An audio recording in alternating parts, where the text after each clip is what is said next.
For this experiment, I'll be explaining the surface tensions between water and oil.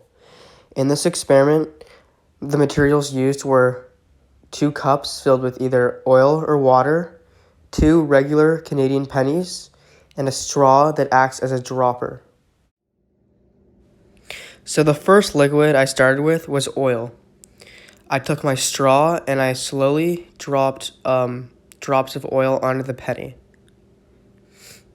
As you can see, the more I drop it, the bigger the bubble gets, and it stays on because of the surface tension of oil.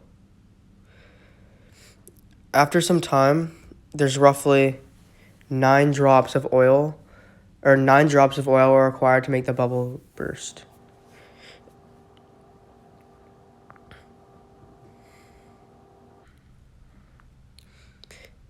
And after the 9th drop, the bubble's surface tension breaks and the oil spills out.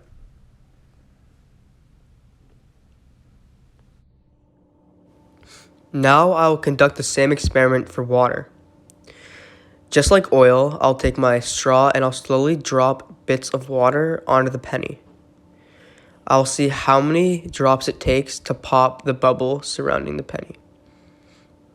In total, it took 11 drops, which is 2 more than the oil. As well, the drops seem to be a lot bigger if you notice. Now, why does this happen? Well, the reason this happens is because water has a much higher surface tension. And this is because of water's polarity, which allows water to form hydrogen bonds, allowing it to stick to the penny, creating a bubble that lasts very long. Whereas oil is not polar, and thus it has a harder time creating a bubble.